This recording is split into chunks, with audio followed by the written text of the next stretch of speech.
in the Huskies and the Eagles. We spent about 2.5 years in Colville and about 7 months in Pasco.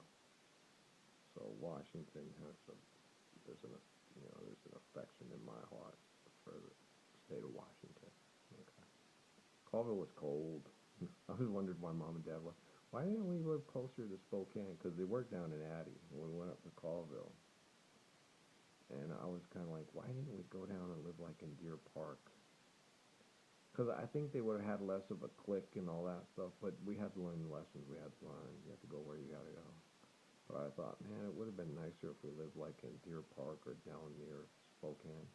So we would have been around people that were a little bit more cosmopolitan and a little bit more used to, oh, so you're from, so I'm pretty sure there might have been some kids that had jobs with people that lived in Spokane that would have been, oh, you're from New Mexico. Oh, okay, that's a state. I had to explain to the kids in Colville. No, and then we were from Arizona. We moved there from Tucson, so I skipped the whole New Mexico thing. Because that's true. I don't know if it'd be any different in Spokane than it was in Pasco. Having to sit there and explain to the kids, we have McDonald's, we have Burger King, we have Taco Bell. Suck. We don't have we have Taco Bell. We have Pizza Hut, we have Kmart, we have Safeway. All the shit y'all got. Yeah, same shit. Okay, Vips Big Boy, everything, man. All the American chains and store chains that y'all motherfuckers have here, we have in New Mexico. New Mexico is a state. We are 40 miles from the border, which is Mexico, where they have the peso and they speak Spanish. But we have lots of people. I've had pesos. I have pesos at home that I brought, my dad has with me and stuff. But you can't use them here. But you can use the Canadian coins. They've got the Queen of England all over them. Yeah, and so do their dollars. But yeah, they don't work the same. The dollars were like 73 cents, but the quarters, all the coins and everything were the same value as they have. In Washington, you can use a Canadian penny, a Canadian dime, a Canadian nickel, a Canadian quarter, and it's the same as having an American quarter. But the way at that time, the dollar, if you had a dollar, it was worth like 73 cents. So I was like, yeah, but if I got 4 Canadian quarters, it's a dollar. But the paper dollar is like 87 cents. I don't understand. How can the paper dollar be less than my paper dollar, but the coins all be the same? So if I come to Canada and say, okay, I'm handing all this stuff in. I would like money. No paper money. I want quarters. It's like, fuck. People are stupid. I would sit there and watch stuff, and I'd be like, man, as an intelligent kid, you like, damn, these motherfuckers is crazy. Well, how am I I gotta educate these people. Jesus, this is gonna be a lot of work. Of course it is. It's like your Uncle Lot. Okay, what are we doing? We're just teaching them. Shut up and go, Earl. Okay, thank you, Jesus. All right, I'll keep going. Okay, and that's what I do.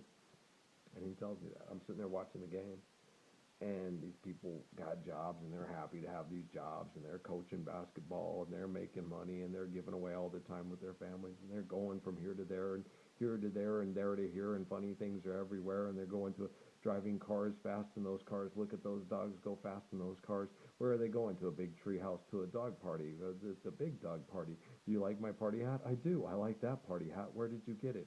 I got it at GoDaddy.com. Fuck. I watch these people and I'm like, how do you live like this?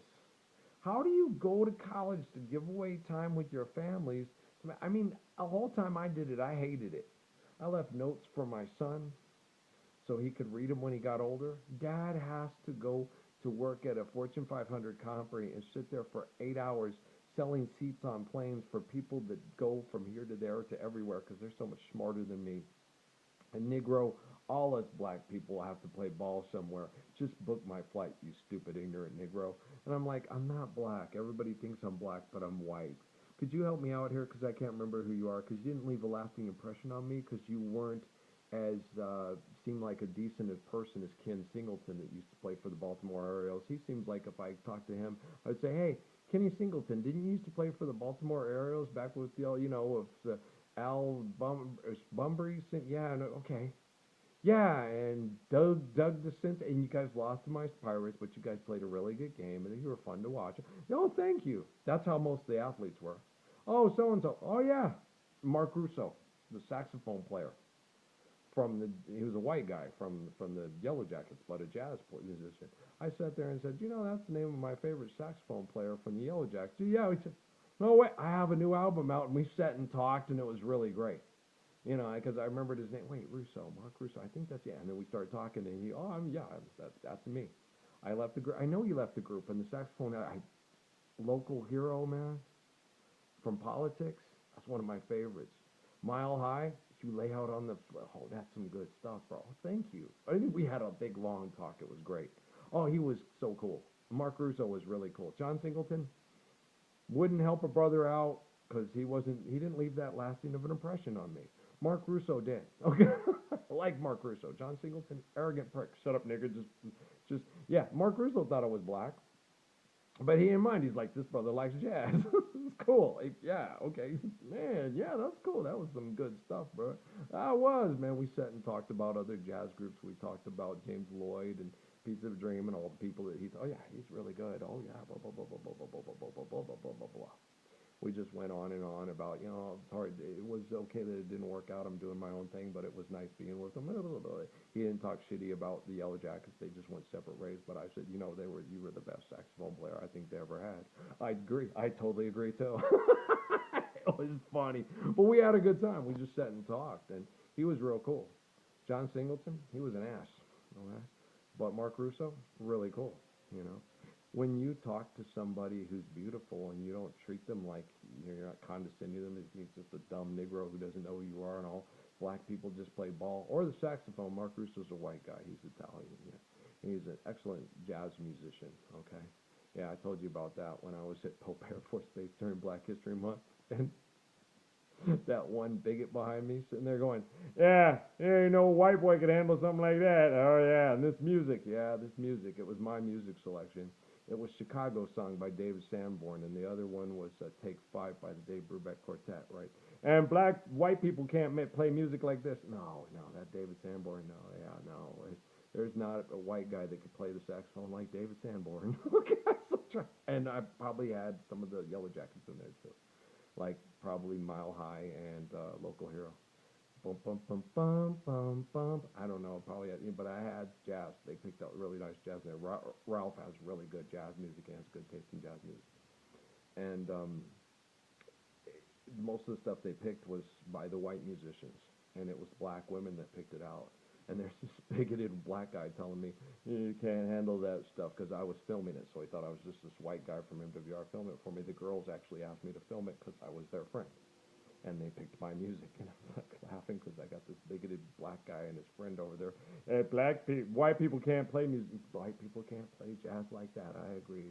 Chicago Song, yeah. Ba-na-na-na, da-na-na-na. Yeah. Leslie Ann. Nope, can't play Leslie Ann. I'm sure there's black guys that could play Leslie Ann really well and Chicago Song really well, but they're by David Sanborn, and he's a white guy, and it was hilarious. The funniest part, though, was when the hottest woman there was Miriam, and she was Cuban and not necessarily black, but she was a dark Cuban, and she came up to me, and she said, thanks, Raphael, for doing, stuff, and came up, and she gave me a kiss, and the other good-looking girls came up and, hey, thank you for filming us, and came up and gave me a snuggle, and I sat there and looked back at that black guy and went like, I got it going on just like Dave Brubeck and David Sanborn, don't I? It was funny.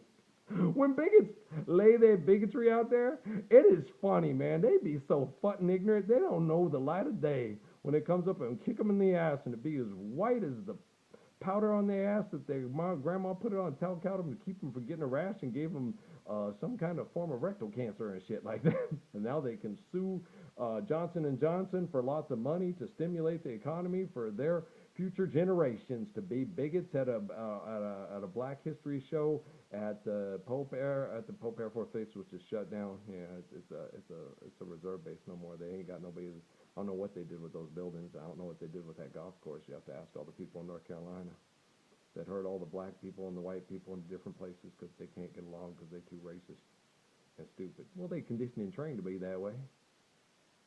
What are you doing? I'm reconditioning and retraining them. Well, I'm a better teacher than Barack Hussein Obama and his idiots at fucking Harvard and the Ivy League. Well, I'm a true lover, and they're a true fucker. True fuckers hide the truth and keep fucking behind closed doors. True lovers share the truth, spread the truth, live the truth, and love truthfully, and then keep privacy in the bedroom and keep love in every heart. It's what I do. I'm excellent at it. Thank you.